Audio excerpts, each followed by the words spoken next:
It's always a pleasure to work with Charles Jardine, and Charles and I have been inside, and one or two guys tying in there, Charles, this morning, isn't there? It's and warmer. it's a lot more.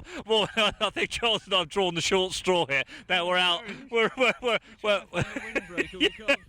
no, and now Charles, just explain what's happening here today. Well, this is a warm-up out, but no, we're out here with Mike Heritage. He's one of the British Casting Club people. He's one of our leading luminaries in that. Yes. From Mike, he's looking at me very coolly. He doesn't believe it. No, come on, Mike. But they've extended the sport. They've turned fly casting into almost an Olympic-like sport. Yes. They're using techniques that we can all absorb. Now, what Mike's doing here is extreme double hauling. So you can't look. Goodness I've me. been 30. That is. How far's that, Mike? Not much more. 35.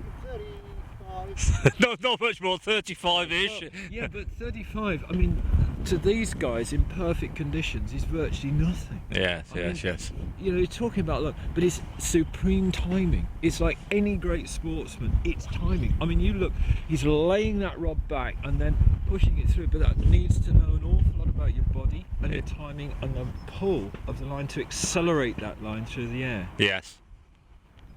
He's going to tell me off because I think you're loading up the wrong, giving yourself line speed. But he's always going to tell me off. But what these guys have done for the sport is really taken it to extreme length. Now, if you look at that hand, look, it's just letting go of it, just a fraction to realign the rod. That's a micro difference. Amazing technique, isn't it? Yeah, it really is. Now, someone's going to say to you, well, this has got absolutely no business on the river or lake. Well, they're probably right, but Slightly beyond my camera. you blew that, didn't you? Really? There, that's better. Now he loaded up the whole rod. Now he's going to launch that there. Goodness me, that's It's amazing. Phenomenal, isn't it? But you know, for any ladies watching, if you want to tone up, yes. We don't need to pop to the gym. no, you don't. I mean, these guys are doing the fitness thing, and you know, I do the work for schools, you know, of kids. Yes. It's great, you know, it's great for them because Yes. you know, it's teaching them muscle tone. Yes. But look at that. Look at that. That's absolutely. Now he's going to wait that perfect loop. There, it's coming. There. There it goes. Fantastic. It really is astonishing, and they're pushing the boundaries. Now, from a technical perspective, what sort of rods, what sort of line are we using here Well, for the guys that really want to know the Mike chose the 7-weight, so I'm reckoning it's about 9'3", 9'6". I don't think. Mike? Can you go? It's a 9 foot. 9 foot, 120 foot MED distance competition. Right. It's the same profile as a normal MED. Just different value.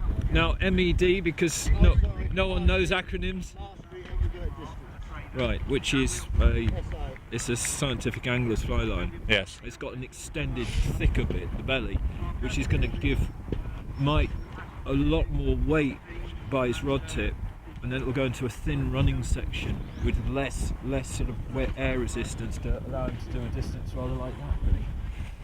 It's quite It's amazing. It is. But the rods are so similar to what you'd use. I mean, you'd use that fly It's a fishing. basic fishing. It's a fishing rod and a fishing line. But it's taking that. It's like saying to, I don't know, Usain Bolt, you know, we can all buy the same track shoes. Yes. It's whether we can. That's whether or not we can achieve it, isn't Yeah. it? Well, I still do a bit of running, and when you see Hari Gabel Swasi, I mean, you know, he can buy the same shoes as me. I just can't go as quick as him.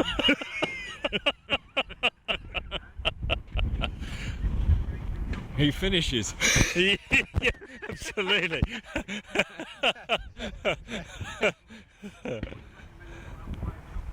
But it is a good way of keeping fit. Yeah, very much so. But he hasn't caught anything. No. Other than the coal. Yes. But there it is. But you notice that rod tip just tracked back to keep in touch with that line there. Yeah. That's going to go. That is going to go. Goodness That was me, stunning. that was amazing. Very, very nice.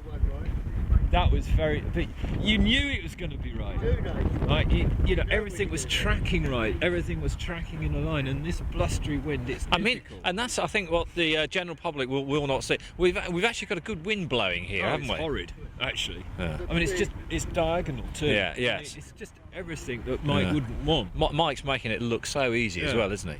But generally speaking, that's down to timing. If Is you it? look at any key sportsman, you know, if you look at a good stroke player, a good kicker of the ball, I mean, making a pass the way Beckham used to make a pass. Yes. I mean, he used to make it look effortless. Yeah. Because it was timing, Yeah. exquisite timing. It's the same with Mike. And I just over our shoulder there, Mike's just landed another one. Must be 35 plus on that. So. We yeah. want to worry about the gun dog scurry if there is one.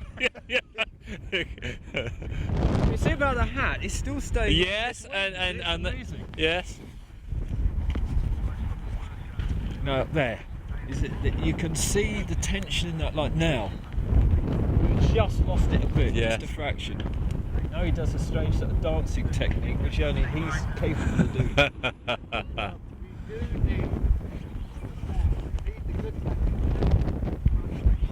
There. Oh, that's the one, isn't it? There. You see the tension rod there? Yes.